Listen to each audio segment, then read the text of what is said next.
संत श्रेष्ठ श्री गजानन महाराज सभी का श्रद्धा स्थान है।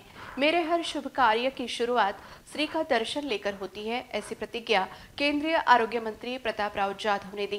केंद्रीय मंत्री बनने के बाद उनका शेगांव में आगमन हुआ था, तब उन्होंने मंदिर को भेंट देकर महाराज की समाधि का दर्शन लिया। बुल्ढाना के सांसद तथा हाल ही में केंद्रीय आरोग्य राज्य मंत्री पद की शपथ लेने के बाद प्रतापराव जाधव का बुल्ढाना में आगमन हुआ था। सर्वप्रथम उन्होंने शेगांव के संत श्री गजानन महाराज के मंदिर को भेंट देकर महाराज की समाधि के दर्शन लिए। इस अवसर पर मंदिर संस्थान की ओर से उनका सत्कार किया गया। पंढरपुर के लिए श्री की पालकी का आज प्रस्थान हुआ। इस अवसर पर प्रतापराव जाधव उपस्थित थे। संत श्री गजानन महाराज सभी का श्रद्धा स्थान है। मेरे हर शुभ कार्य की शुरुआत महाराज का दर्शन लेकर होती है। हमारा पूरा परिवार वारकरी संप्रदाय से जुड़ा होने की जानकारी उन्होंने इस अवसर पर दी।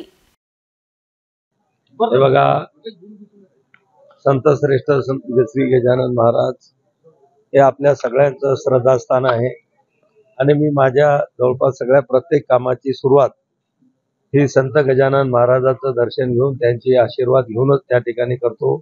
प्रत्येक निवडणुकीचा उमेदवारी अर्ज भरताना असेल, निवडून आल्यानंतर असेल आणि आज मला केंद्रामध्ये जे मंत्रिपद मिळालं त्याचंही काम आपल्या जिल्ह्यामध्ये महाराष्ट्रामध्ये सुरू करत असताना जिल्ह्यात सर्वात प्रथम आगमन प्रसंग मी श्री संत गजानन महाराज या ठिकाणी दर्शन घेऊन त्यांचा आशीर्वाद घेऊन आता जिल्ह्यामध्ये कामाला सुरुवात करणार। हे बघा, मी आणि माझे सर्व कुटुंबीय अनेक पिढ्यापासून आम्ही सुद्धा वारकरी आहोत आणि जवळपास माझ्या पंढरपूरच्या माझ्या सुद्धा 39 वाऱ्या याच्या अगोदर आषाढीच्या वाऱ्या पूर्ण झालेल्या आहेत। आता या वर्षीची सुद्धा 40वी वारी पूर्ण होईल। कोरोनाच्या काळात 2 वाऱ्या कमी झाल्या, नाहीतर 42 झाल्या असत्या।